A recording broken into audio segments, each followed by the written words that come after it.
Today's investigation is in person and on location. We have multiple witnesses. We're going to investigate the area of the encounter, explore the area, and the evidence. Today's witness and investigation brings me to Gansevoort, New York, about 10 miles south of the Adirondack Park. Originally, it was settled by the Mohawk and Iroquois Indians, but in the 1760s, it was settled by military and hunting camps, which played a part in the Battle of Saratoga. Let's hear from first-hand witness Pat on location. A lady parked here in a white Chevy Suburban, and she was waiting for me to come north. And when I got to about within 75 yards of the crossing here, something ran by her car, right, I'd say within 3 feet of her passenger side door, or her driver's side door, and it crossed the road in 4 steps, and I counted it as it ran. 1, 2, 3, 4, and into the woods. And it was the fastest thing I've ever seen. It was Neanderthal looking, probably 7.5 feet tall, a gray, tannish, silver color. And it just zipped right into the woods. I'm going to count. Ready? 1, 2, 3, 4, 5, 6, 7, 8, 9, 10, 12, 13, Yeah. 14. 13, 14, yeah. Just grass, and there was like one spot that was like a footprint shape. And I said to him, that looked like a footprint. Yeah. But he couldn't determine it because it was crushed down, but there was no toes or, you can see through there pretty good. Yeah, I see that. There's a creek down there. That's a tree structure. Yeah, that's what I was just looking at. I'm see going to get that? in there. I'm going to get in there and check that out. I would, if my knee was better, I would go with Yeah, you. no, it's okay. I'll do that. While chatting with Pat, behind me I noticed there was berries littered all the way down the road. This is a great food source. Makes sense on why Bigfoot was sighted twice crossing this road. Interesting fact, as we were standing, talking, another car pulled up.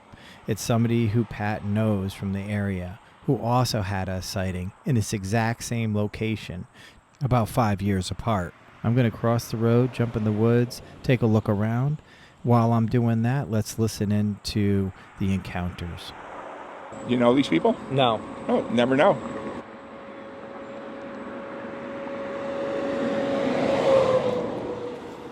Oh, I know Mikey. Oh, Mikey. Yeah, it's my buddy Mike. All right. No, I was actually, this is the guy, Johnny, who investigates Sasquatches.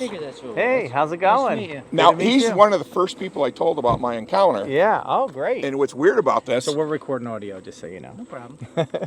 this is Mike Davis. Yeah, Mike Davis. And the weirdest thing about it is I told Mike about it. Yeah. And he said, it's kind of weird because I saw something cross Route 9. Right here. Yeah, I Really? didn't, at the time, I didn't know it was here, though. So probably 6 months later, we're joking around. And I told him where I saw it. And he goes, because I saw mine, it went east to west. Yeah. And he said mine went west to east. And I explained where I saw mine. And he saw it at this, by that sign, right? Yeah, it was right here, came across. It's probably about 8 feet tall or so. Yeah. So right in this area Right in between this area, right around in here. Okay, Took great. probably about 3 steps to cross the whole road. Wow. And it was at least one other car. It was a woman oncoming that stopped. Was you could tell she was visibly startled, Sure. but it was probably about 11 or 12 o'clock at night. Mm-hmm. I was coming through. This was probably a number of years ago when that happened. I think we figured out what, about 2013, 2012? No, it was longer than that. It was longer than that? It was probably like 2004, 2005. Okay. Wow. So many years after my sighting. Yeah, it was right about the same spot. My sighting was April 2019. Yeah. And mine was a little farther south. I saw mine is a white Chevy Suburban. A lady in the car was waited right at that sign here. Yeah. Stop sign for me to come north. Right. Something zipped right, I'd say by the second pole down, Yeah. out of the woods there, or out of the brush. It's really not even much of a woods. Mm-hmm. Ran right by her driver's side door. I'm probably this far. Wow. And crossed the road, and I counted it as it went because my lights were right on it. And of course, it wasn't dark. It was about 8 o'clock, 8:30 at night, somewhere around there, maybe 8:45. Yeah. I counted. It was 1, 2, 3, 4 steps across from shoulder to shoulder, and it just went right in the woods. On this road or this road? It came from here. Northern Pine, okay. Yep, Northern Pines, ran right by her driver's side and kind of did it, not quite straight across, but it kind of went straight and then angled, boom, right through the woods right over here. Great. Kind of, I'm going to say where that big tree has no leaves, somewhere on this side of it. Okay.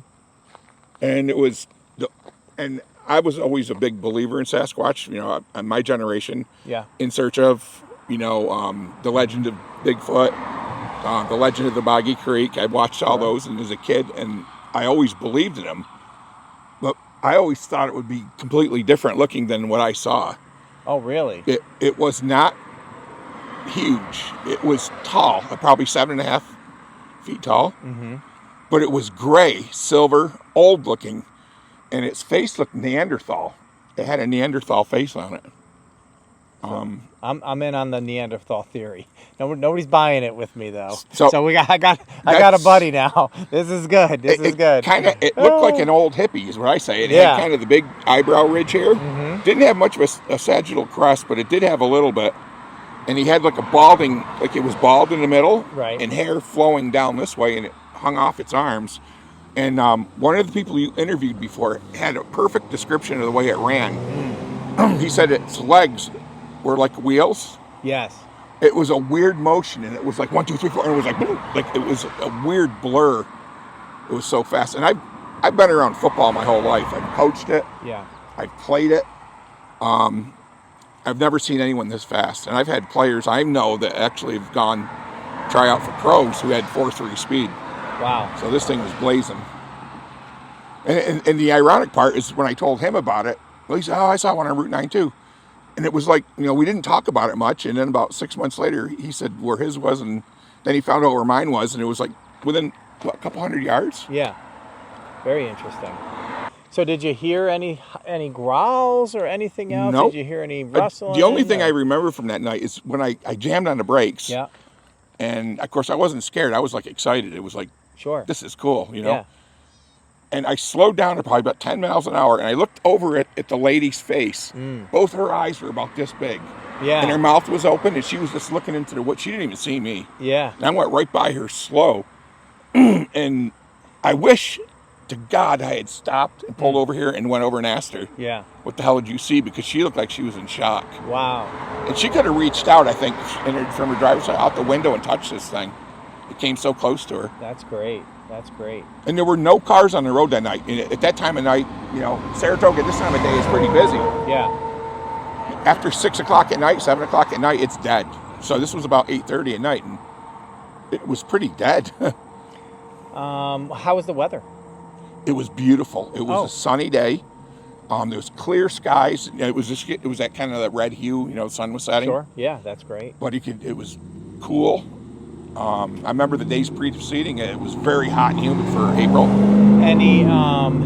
Any wind or any gusts of wind or anything? It was zero like that? wind. Really? It was beautiful. It was calm. So there wouldn't have been any smell that you would have been able to I didn't smell anything. No. And my windows were wide open. Yeah. I had a huge, what he called the white whale. I had a huge Cadillac Escalade, and I hated the UCAC in it because it sucked the gas. Yeah, I bet. So I had the windows down, and I was listening. You know, the music, not loud, but yeah. But I just wish I had stopped and asked the lady, you know, what she saw, because she had a real, I mean, from me to you away probably. Right. Is it zip by, you know? Very interesting. And she's out there somewhere. Yeah, and she's a driver of a white Chevy Suburban. I'm going to say... Did you get the license plate? No, I didn't. But it was probably in early 90s. It was an older one. Uh-huh. So if she's out there listening, you know, contact John and let him know. Because That's right. That's right. So how's that changed you? Have you thought differently about? Yeah, I'm convinced it's some kind of relic hominid that is maybe a lost chain along the human line, maybe and not on the human line. That's what I think. That's exactly how I'm thinking. Yeah, maybe Neanderthal. I mean, or maybe Heidelbergensis. Sure. Something that we've missed. Humans are dangerous people, so it likes to try to avoid people. I think.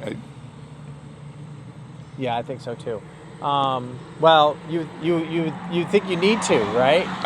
If you're an outside being looking in at us, going, "What the heck are these people doing? They're just destroying everything, right?" Exactly. That's all they would think. They're They ripping wouldn't our think home, like, the "Oh, they're forest doing down. great. Look at they built a car." They wouldn't think any of that. They'd be like, "They're destroying our land. This is a problem." Yep. For the planet, That's what I think too. Yeah. Awesome. Everything they touch, they destroy. Yes, exactly. Pretty much. We do. All right. Well, I appreciate it. I appreciate you all stopping by.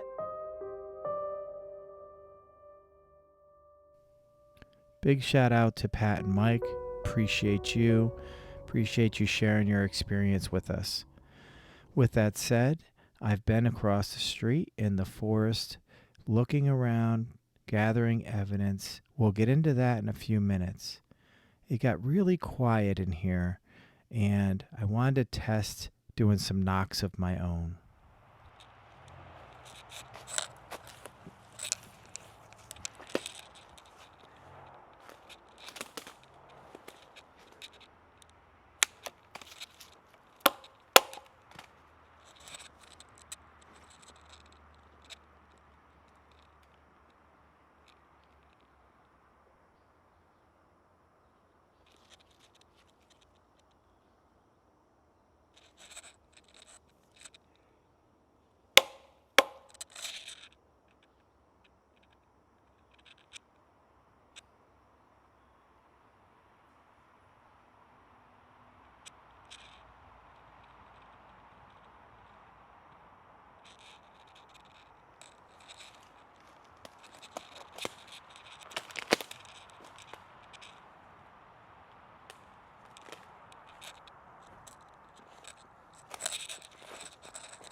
Now, I did not hear any knocks in return. I did not feel uncomfortable. I did not feel as if I was being watched.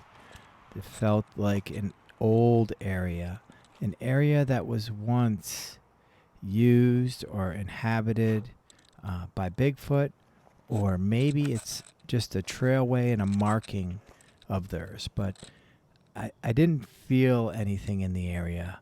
So I wanted to take a look around, and what I noticed was this looked like an old structure. There was a lot of moss, mold, a lot of things like that on the wood. So you could tell it's been there for a while. Very interesting. In the middle of this forest, there's 17 trees piled in one place. So it didn't make sense. It's not man-made, which sparks my interest and makes me wonder.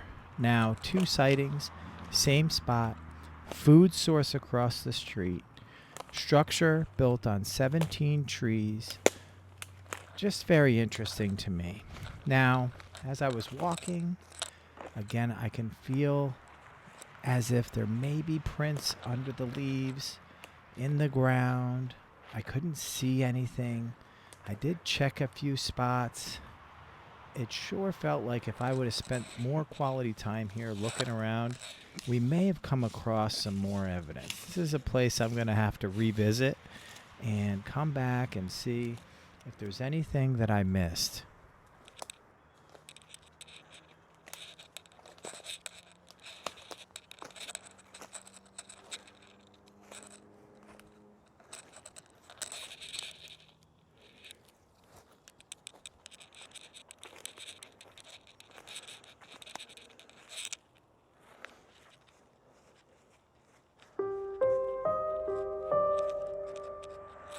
The conclusion to my investigation today: Bigfoot's been here. We have 2 witnesses and evidence.